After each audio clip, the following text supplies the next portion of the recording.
маскаларды кийбеш керек деген сөздөрдү соңку мезгилдерде көп айтып жүрөсүз. Эмне себеби анан ошол теорияңыз тастыкталды? Ну, мен өзüm физфакты бүткөм, Новосибирскийде окугам. Мен даярдаган агай азыркы плазманын жана жаңы технологиялардын автору. Анан көпчүлүк мугалим болуп иштедим. Өзүм ушул сабактарды берип келгем. Масканын коркунучу мында. Масканы эки түрү бар. Респираторный, беткинде масканы медицинский. Респираторный маска жана теши бар маскаларды 15 мүнөт кийсеңер болот дагы. Анын жанында дайыма суу алып жүрүш керек. Сууду 15 мүнөттө бир урттап турбаса, адам өзүнүн жанагы көмүр кычкылтегин жута баштайт.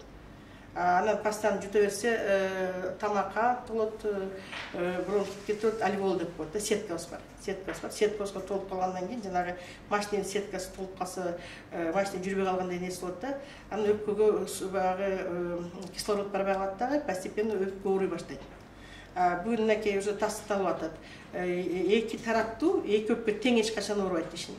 Орсо оң жагына, сол жагына суук типтир, жолсо бронхиттен кетипти дейт, бронхиттен кетсечи.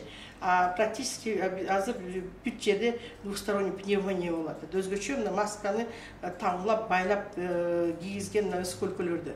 Бүгүн мынакей Африка өлкөлөрү бүттү азыр чатак чап көтөрүп атат. Көрсө жанагы берип аткан жанагы ПЦР тест бар, жалган, болбогон нерсе, бул провокация деп беришип атат. Токтон эле чыгат экен, алмадан чыгат экен деп көрсөтүшүп атпайбы? Анан бирок масканы өзгөлтүүсү көп кийгенден кийин өпкө күйүп кетип атат. Өпкө күйүп, өпкө эзилип, өпкөнүн үстү жагына суу баягы кан кетпей калат да, сары суусу бөлүнүп өпкөгө кала баштайт. Анан жанагыдай азыр өпкө ооруга тыюш салынат маска кийгенге, танзилит, бронхит, трахеит, бүт болгон жанагыдай воспалительный процесстер болсо өзгөчө гайморит. Азыр Европа өлкөлөрүндө кандай көрүнүш баштап калды? 3-чү түрү деп атпайбы? 3-чү түрү ушу жанагы гайморит оорулары, мурунду оорулардыкы өйдө көтөрүлүп, ириң толуп кетип атат дагы. Анан күн ызып кетсе мээге чаап кетиши мүмкүн деп атат. Ошо жанагы нымдуу, бирок ызык өлкөлөрдө ошондой эпидемиянын ыламы башталып калды. Ошол себептен масканы кыйнап кийсетип аткан мамлекеттер булар өзү жана ВОЗ деп коет. ВОЗ деген организация менен коррупциялык схема кийип туруп, алардын акчасын алган өлкөлөр да. Тилекке каршы биздин өлкөдө ошолордун акчасын алып калды.